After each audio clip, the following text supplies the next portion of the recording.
fait, cette semaine, c'est une nouvelle semaine que le Seigneur nous donne, une semaine bénie, une semaine que le Seigneur veut prophétique, une semaine prophétique. Le thème de cette semaine, c'est la semaine du tout est possible. Amen.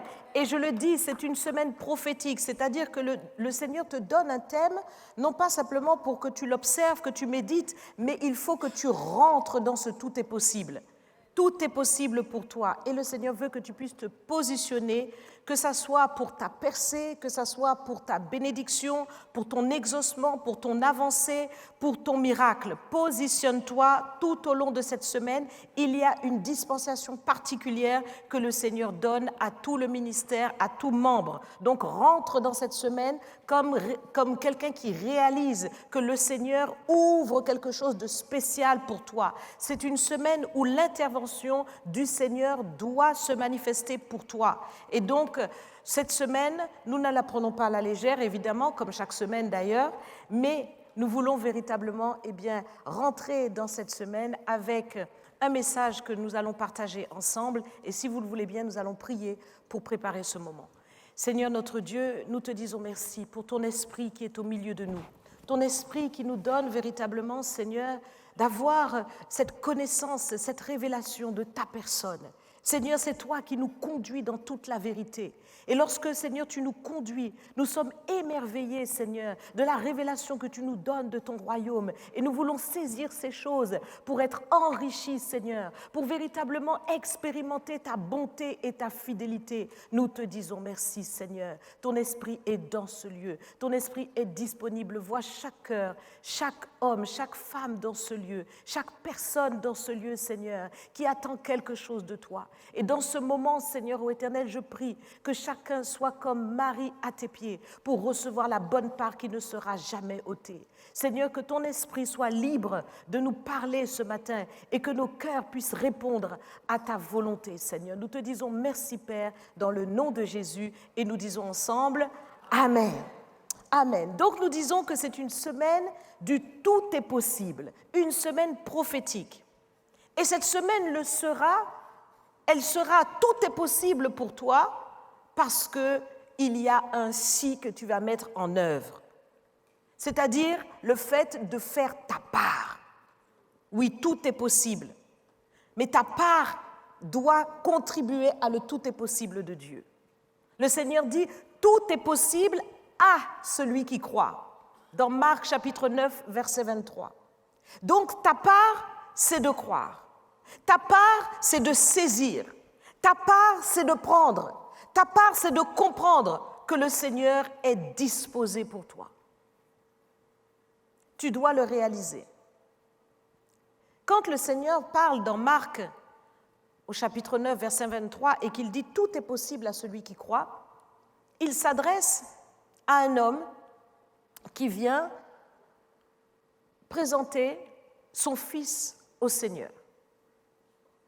Il a présenté son fils aux disciples, les disciples n'ont pu rien faire. Et l'enfant est tourmenté, et cela fait des années. Donc, Jésus s'adresse là à un homme qui a traversé beaucoup de souffrances. Les parents savent de quoi nous parlons. Lorsque tu as un enfant qui n'est pas bien, lorsque tu as un enfant qui traverse toutes sortes de difficultés, que ce soit sur le plan physique ou le plan moral, que ce soit la dépression, que ce soit toutes sortes de réalités.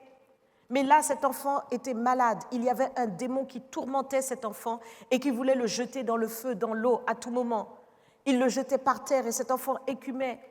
Peut-être des crises d'épilepsie, nous ne savons. Mais cet enfant était tourmenté par un esprit mauvais. Et ce père avait certainement mis son espoir dans les médecins pour que son fils aille mieux. Il avait peut-être fait confiance à son époque, à toutes les dernières avancées de la médecine, sans résultat. Cet homme était dans la souffrance parce qu'il s'était adressé peut-être même à des charlatans, à des personnes marchant de toutes sortes de fétiches et tout ça, pour pouvoir lui faire croire que par ces choses, par ces gris-gris, par ces choses qu'il va tenir, il y aurait une amélioration. Échec total, et même de pire en pire. Le tourment est encore plus fort, parce que nous savons que ces choses ne sont pas à la gloire de Dieu, elles sont les voies de l'ennemi. Bien souvent, les sorciers vous promettent toutes sortes de choses. Ils disent c'est un don du Seigneur, mais ils ne vous disent pas quel Seigneur. Il s'agit du diable lui-même. Alors, cet homme a beaucoup souffert. Et après s'être adressé à toutes sortes d'hommes, il est enfin venu vers les disciples. Et espérant, puisqu'il avait vu que les disciples faisaient beaucoup de miracles, que quelque chose se passe. Il s'est dit, enfin, ces disciples-là vont pouvoir me délivrer. Et échec, les disciples n'ont pas pu. Jésus, regardant les disciples, dit, mais jusqu'à quand vous supporterai-je? Jusqu'à quand supporterai-je votre incrédulité? C'est à cause de votre incrédulité. Alors, ce sont de jour en jour, de mois en mois, d'année en année, des espoirs brisés dans la vie de cet homme. Une confiance en berne cause toujours, est-ce que tu peux faire quelque chose? Est-ce que toi, tu peux faire quelque chose, Jésus? Il ne voit pas le bout, comme nous l'avons chanté. Il ne sait plus quoi penser. Il se dit, mais est-ce que véritablement il y a une solution pour moi? Même les religieux lui ont dit beaucoup de choses. Les religieux, dans leurs grandes robes, lui ont dit, mais c'est parce que tu as péché devant l'Éternel. C'est parce qu'il y a une malédiction qui s'est abattue sur toi. L'Éternel t'a frappé, a frappé ta maison. Toutes sortes de discours, il les a entendus. Et cet homme est dans la détresse. Je ne sais pas quelle est ta situation aujourd'hui. Je ne sais pas la chose ou l'état dans lequel tu te trouves, toi, par rapport à ton vécu, par rapport à tes réalités, par rapport à tout ce que tu as traversé. Mais sache que Jésus vient vers toi aujourd'hui avec un autre discours. Jésus vient vers toi en te disant que dans ta situation, c'est possible de s'en sortir. Que ce que tu traverses est passager, parce que le Seigneur est capable de renverser cela. Le Seigneur vient avec une possibilité. Il te dit c'est possible de renverser cette situation, d'avoir ce que tu attends, de voir enfin ce que tu espères. C'est enfin possible de le saisir pour toi, de changer ta réalité. Jésus te le dit aujourd'hui. Et je te le dis aujourd'hui de sa part, c'est possible pour toi maintenant. Et tu dois le réaliser. Ton esprit doit encore s'ouvrir. Tu ne dois plus regarder au mur qui s'était érigé par ton quotidien, par tes réalités, mais tu dois lever les yeux et voir que ton Dieu te dit que c'est possible. C'est possible. Non, tout n'est pas fini. Tout ne demeurera pas ainsi. Le Seigneur a prévu un changement. Le Seigneur a prévu un renversement de situation. Tout est possible. C'est possible pour toi. C'est possible pour toi si tu le crois. Pour toi qui crois. Et donc, c'est ta foi qui va faire basculer ta réalité.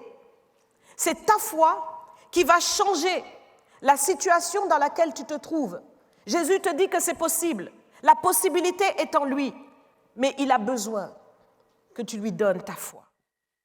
Ta foi va faire changer tous les pronostics, tout ce que l'on a dit de toi, tout ce que l'on a misé de toi en négatif, en disant que oh, tu n'y arriveras pas, tu ne feras jamais rien, tu n'arriveras à rien, tu n'aboutiras à rien.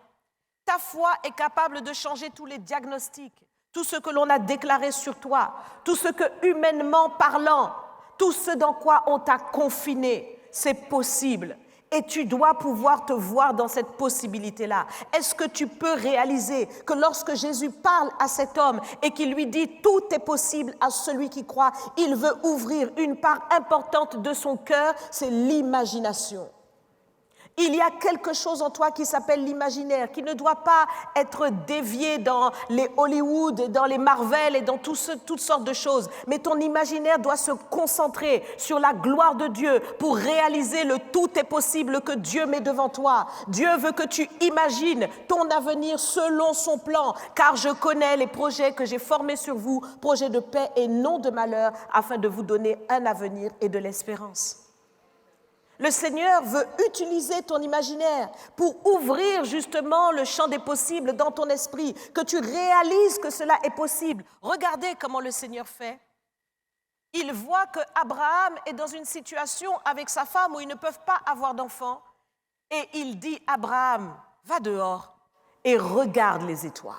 Pourquoi le Seigneur dit à Abraham de regarder les étoiles? Parce que le Seigneur veut impacter son imaginaire. Le Seigneur veut lui faire réaliser par l'imaginaire quelque chose qu'il n'avait pas conçu dans sa pensée. Ton imaginaire est très important pour voir le tout est possible de Dieu. Le Seigneur dit à Abraham, regarde, car ce pays devant toi, regarde, partout où tes yeux parcourent, regarde, c'est le pays que je donne à ta descendance. Pourquoi le Seigneur veut utiliser cette vision? Le Seigneur veut lui montrer des choses, c'est pour que son imaginaire soit imprégné du projet de Dieu pour lui. Le Seigneur veut aussi impacter ton imaginaire. Il te dit tout est possible, mets toi-même ce que tu veux dans le tout. C'est à toi de réaliser ce que tu veux dans le tout. Tout est possible. Ta foi va renverser toutes les conclusions que toi-même tu as faites sur ta propre vie. Ta foi va renverser toutes les impossibilités dans lesquelles tu te trouves.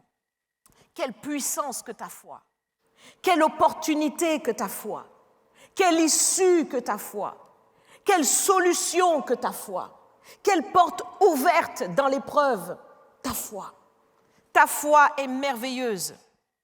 Pour quelqu'un qui a la foi, eh bien, c'est véritablement une issue. C'est véritablement le fait de pouvoir passer là où on lui disait qu'il ne passait pas. Aussi, ta foi est précieuse. Elle est un trésor, comme j'aime à le dire, et il faut que tu le retiennes. Un trésor se garde précieusement. L'ennemi convoite ta foi et il convoite ton imaginaire pour vouloir ramener sans cesse ta pensée et ta réflexion dans la difficulté dans laquelle tu te trouves. Il veut t'empêcher de lever les yeux et de voir que ton Dieu est tout-puissant. Il veut t'empêcher de voir en fait la dimension par laquelle Dieu est capable de renverser toute situation dans le ciel, sur la terre et sous la terre.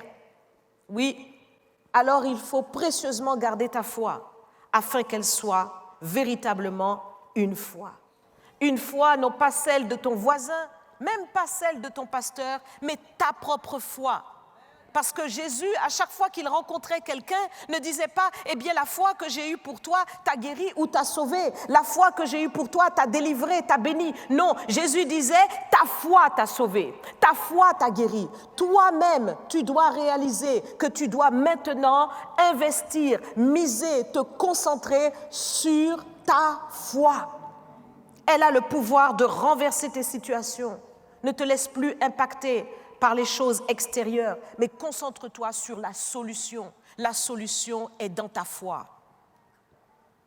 Ta foi doit véritablement devenir une ferme assurance. Hébreux 11, verset 1 nous donne une définition merveilleuse. La foi est une ferme assurance des choses que l'on espère et une démonstration de celles que l'on ne voit pas.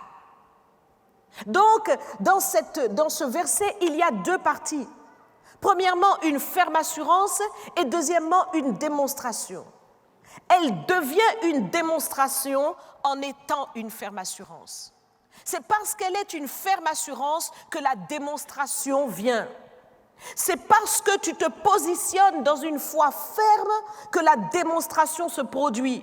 Dans la foi, il y a une dimension qui t'incombe à toi et il y a une dimension qui incombe à Dieu. Dans ta foi, il y a véritablement tout ce qui convient pour le miracle, pour la puissance, pour l'intervention du Seigneur. Dans ta foi, cela est contenu. Mais il y a une part qui t'incombe. Nous l'avons dit, mais il faut que tu le réalises. Tu dois utiliser pleinement ta foi, une foi pleine et entière, une foi ferme. Et le reste, le Seigneur sait quoi en faire. C'est pourquoi je dis, et je le répète, la foi sait exactement ce qu'elle doit produire. La foi saura produire l'intervention de Dieu. La foi saura déclencher Dieu. C'est une ferme assurance. Autrement dit, une certitude, ta part, la certitude en ton Dieu qui ne peut pas te flouer Il n'est pas un homme pour mentir, ni un fils de l'homme pour se repentir. Ne le compare pas à tous ceux qui t'ont déçu. Cet homme avait vécu beaucoup de choses, mais lorsqu'il a vu Jésus, lorsqu'il a rencontré Jésus, il a vu toute la différence. Aujourd'hui, tu es dans le fidèle et le véritable. Tu dois réaliser que maintenant, tu es en celui qui est exactement ce Seigneur-là, qui défie toutes les choses que tu peux rencontrer. Lui, il est la solution. Donc, tu n'as pas à craindre. Tu es en Jésus-Christ. Concentre-toi. Concentre-toi pour lui donner cette certitude. C'est une absence de doute. Une absence de doute. Absence de doute. Donc, vous savez, dans le doute, on réfléchit, on se dit peut-être bien que oui, peut-être bien que non. On se pose mille et une questions. Un jour, on est dans la joie, un jour, on est dans la tristesse. Mais dans la foi véritable, on est concentré sur la gloire de Dieu et on sait que l'on sait, que l'on sait, que l'on sait, que l'on sait. C'est une absence de doute. Mon Dieu ne peut pas me flouer car il est Dieu. Il est fidèle. Il ne peut pas se renier lui-même. Alléluia. Amen. Absence de doute. Autrement dit, c'est exactement comme une garantie. La foi, c'est une garantie. Est-ce que vous avez déjà acheté, je ne sais pas moi, un appareil, quoi que ce soit, et quand vous achetez un appareil, et notamment qui coûte cher, vous voulez d'abord avoir la garantie. Vous la voulez, cette garantie, parce que vous vous dites que vous voulez vous assurer que si quoi que ce soit arrive à mon appareil, il faut que le constructeur puisse me le réparer. Et à ses propres frais à lui, c'est la garantie. Eh bien, Dieu t'a donné la foi comme une garantie sur son royaume. C'est une garantie pour toi. C'est une garantie que Dieu va agir. C'est une garantie que Dieu va intervenir. Tu as la garantie en toi. Tu as la garantie et tu dois la placer devant le royaume de Dieu. Tu dois l'offrir au Seigneur afin qu'il puisse déclencher tout le processus qui convient. C'est une garantie, c'est une certitude. Alors cet homme, lorsqu'il entend le Seigneur lui dire « Tout est possible à celui qui croit », il se produit quelque chose en lui. Il réalise. Et il nous est dit au verset 24 qu'il répond, il s'écrie au Seigneur « Seigneur, je crois, viens au secours de mon incrédulité. » Je crois, viens au secours de mon incrédulité. On voit là une ambivalence.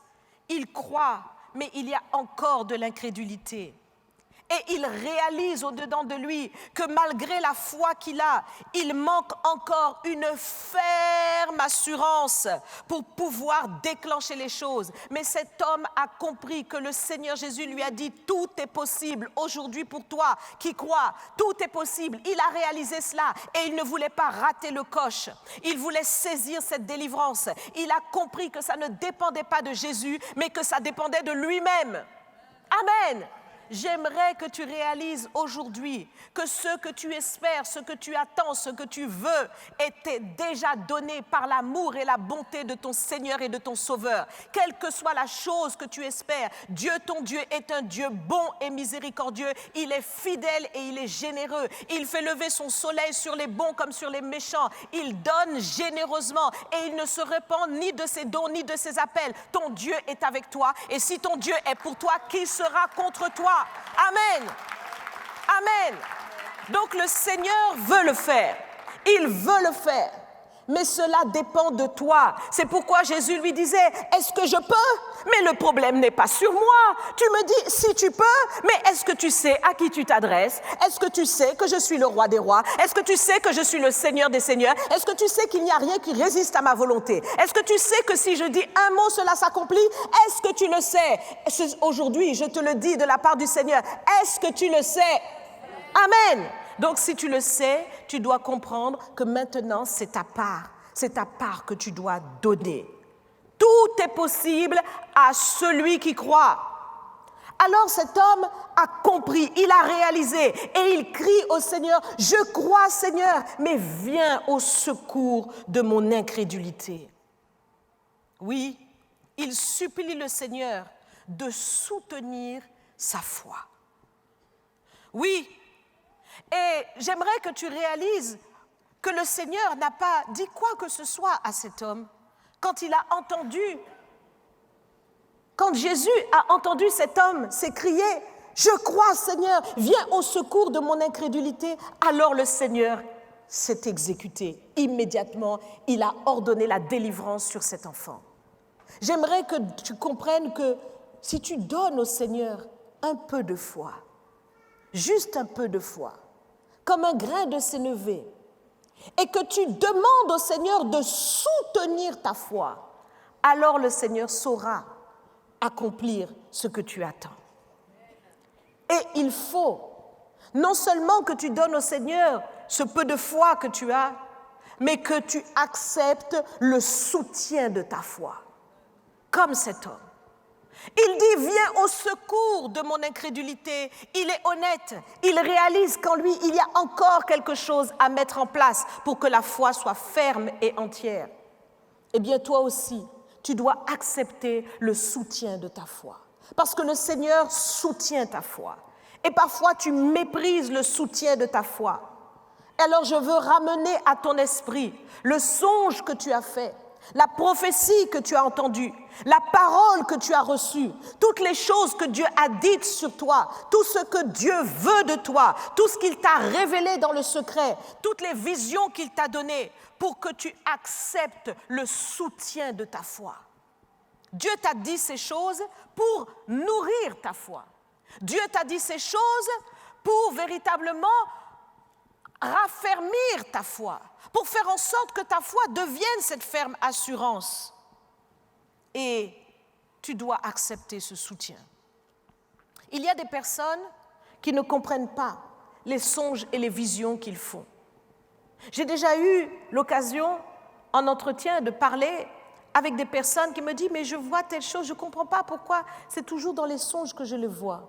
Mais pourquoi je ne le vois pas dans la réalité ?» Vous voyez ? Donc vous voyez par exemple que vous voyez qu'on vous donne plein de billets, n'est-ce pas? Vous voyez plein de billets dans le songe. Et puis dans la réalité, vous voyez qu'il manque vraiment des choses, de l'argent, et donc vous avez du mal dans vos factures. Ou d'autres personnes, une bénédiction que tu attends et tu vois ces choses dans le rêve, tu vois ton mariage, tu vois des choses, et tu te dis, mais pourquoi c'est toujours dans les rêves que je me marie?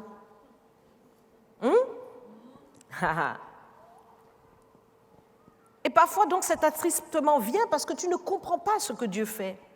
Tu te dis, mais c'est toujours en rêve, ce n'est pas dans la réalité. Certains vont se lever, vont dire, au nom de Jésus, je chasse ces envoûtements par les rêves. Je renonce à tous les rêves qui me font me marier dans le rêve, mais je ne me marie jamais dans la réalité.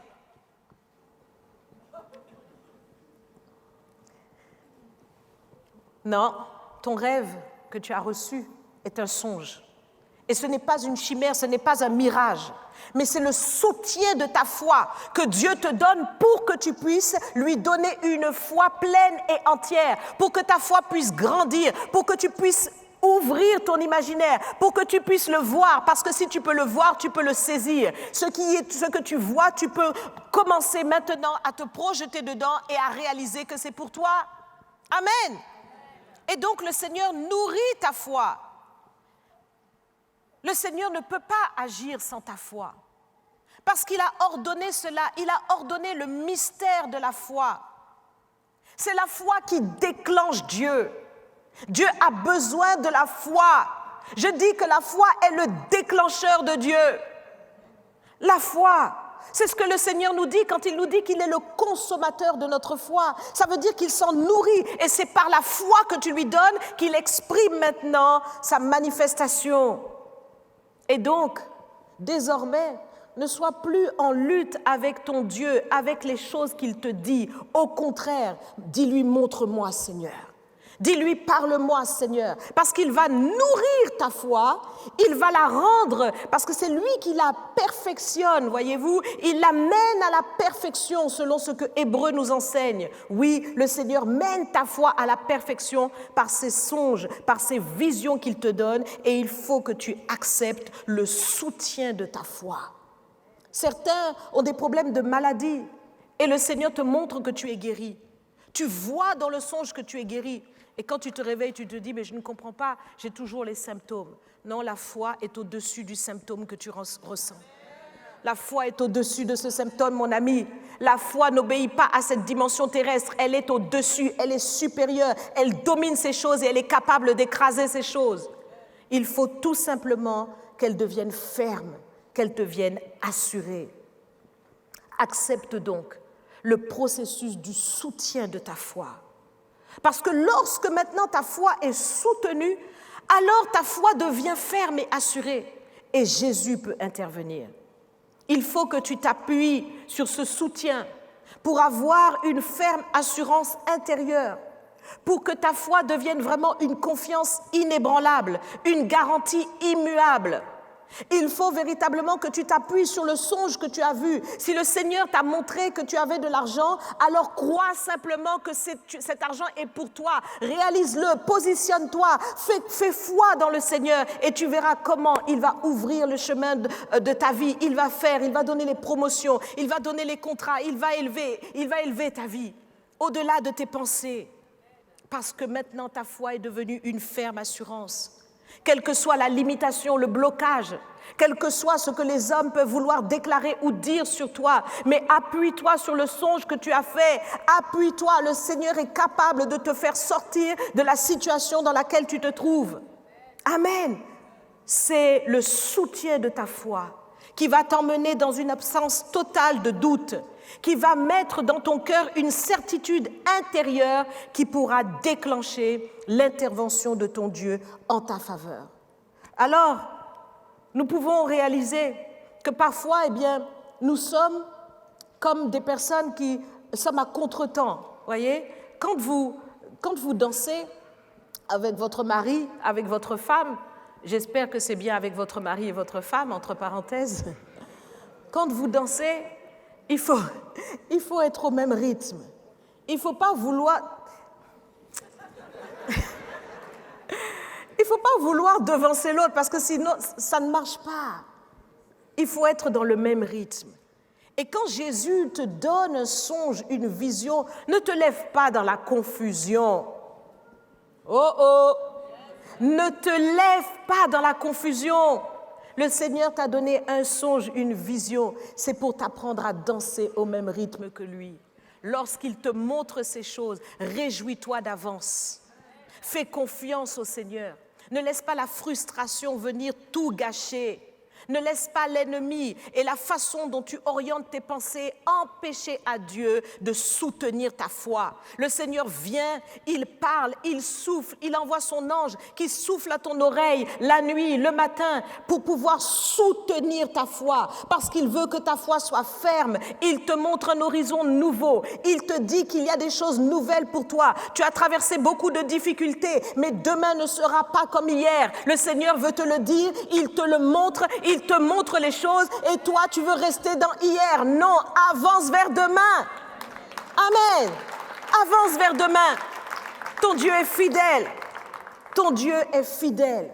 Tu veux véritablement que tes prières soient exaucées. Nous en avons fait tout un séminaire, mais il y a tellement de choses à dire. Nous sommes là pour enseigner le peuple de Dieu. Prier est une chose, mais prier avec foi fait toute la différence.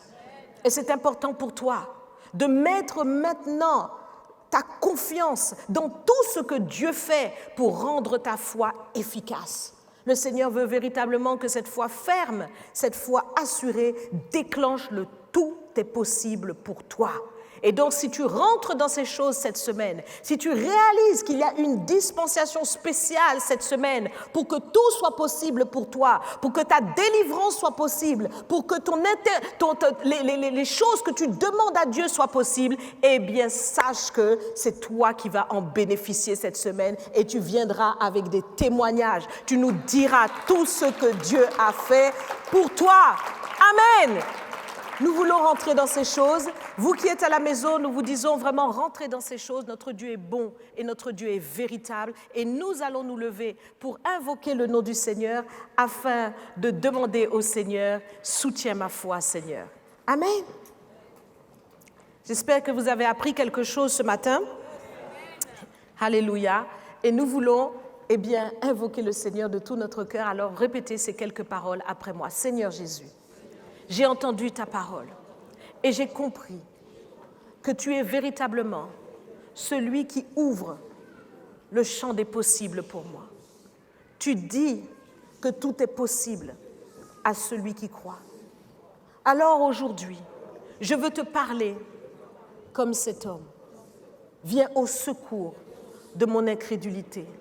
Parce que je crois, Seigneur, mais j'ai besoin que ma foi devienne une ferme assurance, qu'elle devienne une absence de doute, qu'elle devienne une garantie immuable. J'ai besoin qu'elle soit inébranlable. Seigneur, je me suis laissé troubler par beaucoup de choses, mais maintenant, je veux focaliser sur ta toute-puissance. Je réalise que tout pouvoir t'a été donné dans le ciel, sur la terre et sous la terre.